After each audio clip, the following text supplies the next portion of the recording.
എല്ലാവർക്കും നമസ്കാരം. ഇന്ന് നമുക്കൊരു അടിപൊളി ജ്യൂസിൻ്റെ റെസിപ്പി നോക്കാം. ഈ ചൂട് സമയത്ത് കുടിക്കാൻ പറ്റിയ നല്ല റിഫ്രഷിംഗ് ആയിട്ടുള്ള ഒരു ജ്യൂസാണ്. അപ്പോൾ അതെങ്ങനെയാണെന്ന് നോക്കാം. നമ്മൾ ഈ ജ്യൂസ് തയ്യാറാക്കാൻ വേണ്ടിയിട്ട് 4 പാഷൻ ഫ്രൂട്ടാണ് എടുത്തിട്ടുള്ളത്. പാഷൻ ഫ്രൂട്ടൊക്കെ ഇപ്പോൾ എല്ലാവരുടെയും വീട്ടിൽ ഈസി ആയിട്ട് കിട്ടുന്ന ഒന്നാണ്.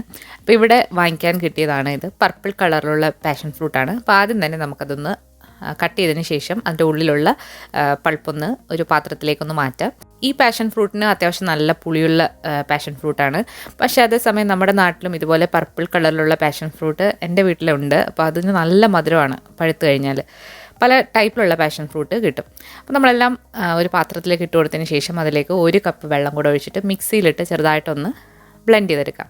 ഒരുപാടങ്ങ് അരഞ്ഞു പോരുത്. ഇതിൻ്റെ അരി ഒന്ന് സെപ്പറേറ്റ് ആയിട്ട് കിട്ടാൻ വേണ്ടിയിട്ടാണ് നമ്മളൊന്ന് ബ്ലെൻഡ് ചെയ്തെടുക്കുന്നത്. ഒരു 30 സെക്കൻഡ് ഒന്ന് ബ്ലെൻഡ് ചെയ്താൽ മതി. അപ്പോഴത്തേക്ക് ഇതിൻ്റെ അരിയും അതുപോലെ തന്നെ അതിൻ്റെ ജ്യൂസും സെപ്പറേറ്റ് ആയിട്ട് കിട്ടും. അപ്പോൾ നമുക്കൊരു അരിപ്പയിലൂടെ അതൊന്ന് അരിച്ച് ഒരു പാത്രത്തിലേക്ക് ഒഴിച്ചു കൊടുക്കാം. ഇനി നമുക്ക് വേണ്ടത് ഒരു പകുതി നാരങ്ങയാണ്. നല്ല പുളിയുള്ള നാരങ്ങയാണ് നമ്മളിവിടെ എടുത്തിരിക്കുന്നത്. നിങ്ങളുടെ അളവിനനുസരിച്ചിട്ട് ഒന്നോ പകുതി മുറിയോ നിങ്ങൾക്ക് എടുക്കാവുന്നതാണ്. അത് പിഴിഞ്ഞ് ഒരു പാത്രത്തിലേക്ക് ഒഴിച്ചു കൊടുക്കാം. ഇതിലേക്ക് കുറച്ച് വെള്ളം കൂടെ ഒഴിക്കാം. ഇനി നമുക്ക് നേരത്തെ തയ്യാറാക്കി വെച്ചിരിക്കുന്ന പാഷൻ ഫ്രൂട്ടിൻ്റെ ജ്യൂസ് ഈ നാരങ്ങ ജ്യൂസിലേക്ക് ഒഴിച്ചു കൊടുക്കാം.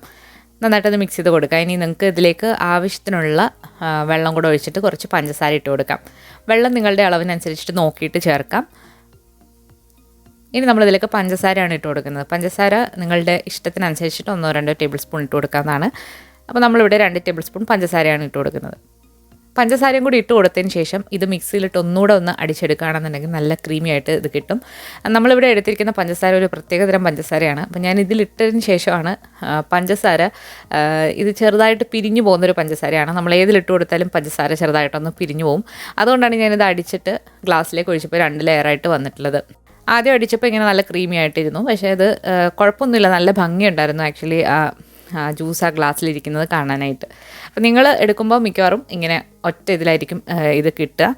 അപ്പം പഞ്ചസാര ഇവിടെ പല ടൈപ്പിലുള്ള പഞ്ചസാര കിട്ടും. അതുപോലെ ഷുഗർ കെയിൻ വെച്ചിട്ടുള്ള പഞ്ചസാരയല്ല, ഇവിടെ ബീട്രൂട്ടിൽ നിന്നും അതുപോലെ തന്നെ അങ്ങനെയൊക്കെയാണ് പഞ്ചസാര, ഫ്രൂട്ട്സിൽ നിന്നൊക്കെയാണ് പഞ്ചസാര എക്സ്ട്രാക്ട് ചെയ്തെടുക്കുന്നത്. അപ്പോൾ ആ ഒരു എടുത്തിരിക്കുന്ന പഞ്ചസാരയുടെ കുഴപ്പമാണ് അപ്പോൾ അങ്ങനെ പിരിഞ്ഞു പോയത്. അപ്പോൾ നിങ്ങൾ ചെയ്യുമ്പോൾ നല്ല ക്രീമി ആയിട്ട് തന്നെ കിട്ടും. എങ്കിലും ഇത് കാണാനും ഒന്നുകൂടെ നല്ല ഭംഗിയായിരുന്നു. അപ്പോൾ എന്തായാലും ഈ ചൂടത്ത് എന്തായാലും ട്രൈ ചെയ്ത് നോക്കിയിട്ട് നിങ്ങളുടെ ഫീഡ്ബാക്ക്സ് അറിയിക്കുക. അതുപോലെ നമ്മൾ ഒരുപാട് ചൂട് സമയത്ത് കുടിക്കാൻ പറ്റുന്ന ഡ്രിങ്ക്സിൻ്റെയൊക്കെ റെസിപ്പി വഴിയേ വരുന്നുണ്ട്. അപ്പോൾ ഇതെല്ലാം കാണുക, അതുപോലെ തന്നെ ട്രൈ ചെയ്ത് നോക്കുക. പുതിയൊരു റെസിപ്പി വീഡിയോ ആയിട്ട് നമുക്ക് വീണ്ടും കാണാം. താങ്ക്